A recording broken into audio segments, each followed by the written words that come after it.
ठाणे महानगरपालिकेतर्फे जागतिक पर्यावरण दिनाच्या निमित्तानं उपमुख्यमंत्री एकनाथ शिंदे यांच्या संकल्पनेतून हरित ठाणे अभियानाअंतर्गत वर्षभरात 2 लाख झाडे लावण्याचा संकल्प करण्यात आला आहे। या अभियानाचा शुभारंभ गुरुवारी सकाळी रेमंड कंपनी येथे महापालिकेच्या नियोजित नवीन वास्तूच्या प्रांगणात परिवहन मंत्री प्रताप सरनाईक यांच्या हस्ते वृक्षारोपण करून करण्यात आला आहे। त्याचबरोबर नौपाडा येथील गावदेवी मैदान येथे आयोजित करण्यात आलेल्या उत्सव वसुंधरेचा संकल्प हरित ठाण्याचा अंतर्गत शून्य कचरा आणि पर्यावरणाच्या भव्य प्रदर्शनाचे ऑनलाईन पद्धतीने उद्घाटन त्याच वेळी करण्यात आले आहे।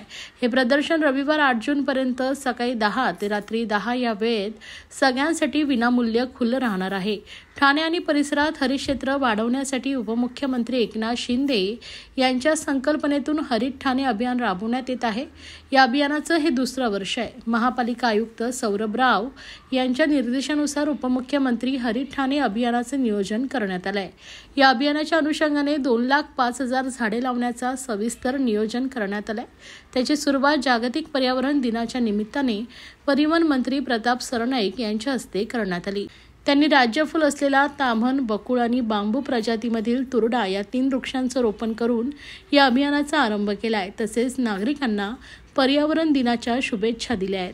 जागतिक पर्यावरण दिनाच्या निमित्तानं राज्याचे लोकप्रिय उपमुख्यमंत्री आणि आमच्या पक्षाचे प्रमुख आदरणीय एकनाथ शिंदे यांच्या संकल्पनातून हरित ठाणे हा संकल्प त्यांनी मांडलेला आहे आणि त्या माध्यमातून आमचे आयुक्त अतिशय चांगल्या प्रकारचं पर्यावरण जागृतीचं काम ह्या ठाणे महापालिका क्षेत्रामध्ये करतात। आजच्या ह्या शुभ प्रसंगी आमचे माजी महापौर हरिश्चंद्र पाटील सुद्धा उपस्थित आहे आणि महापालिकेच्या सर्व संबंधित अधिकाऱ्यांना घेऊन आम्ही आज हा उपक्रम राबवत आहे। सुमारे 1 लाखापेक्षा जास्त झाडं ह्या ठाणे महापालिका हद्दीमध्ये लावण्याचा एक संकल्प एकनाथ शिंदे साहेबांनी आमच्या कमिशनर साहेबांवर सोपवला आहे। त्या माध्यमातून आम्ही काम करतो आहे। आज ह्या रेमंडच्या हिरवळीवर आम्ही बांबूची लागवड आणि विविध झाडांची, फुलं झाडांची, फळं झाडांची आणि इतर झाडांची लागवड या परिसरामध्ये करतो आहे आणि ह्या सप्ताहाच्या माध्यमातून विविध ठिकाणी हे वृक्षारोपणाचे कार्यक्रम हाती घेण्यात आलेले आहे। मी सर्वप्रथम आमच्या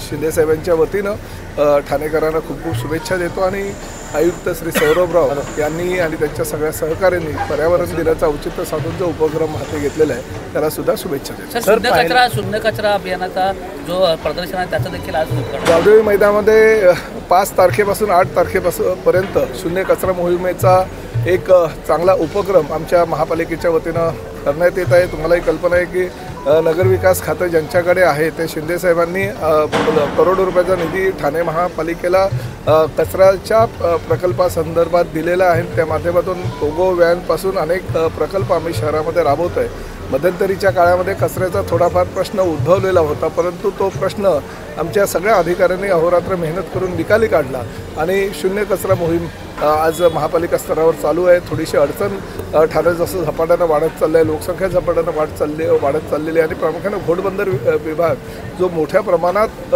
वाढत चाललेला आहे, त्यामुळे आम्हाला अडचण निर्माण होते। तरीसुद्धा आमच्या ह्या सगळ्या येणाऱ्या अडचणींवर मात करून आमच्या अधिकाऱ्यांनी अतिशय चांगल्या प्रकारचा संकल्प हाती घेतलेला आहे शून्य कचरा मोहिमेचा। त्याला निश्चितपणे यश लाभेल याची आम्हाला खात्री आहे।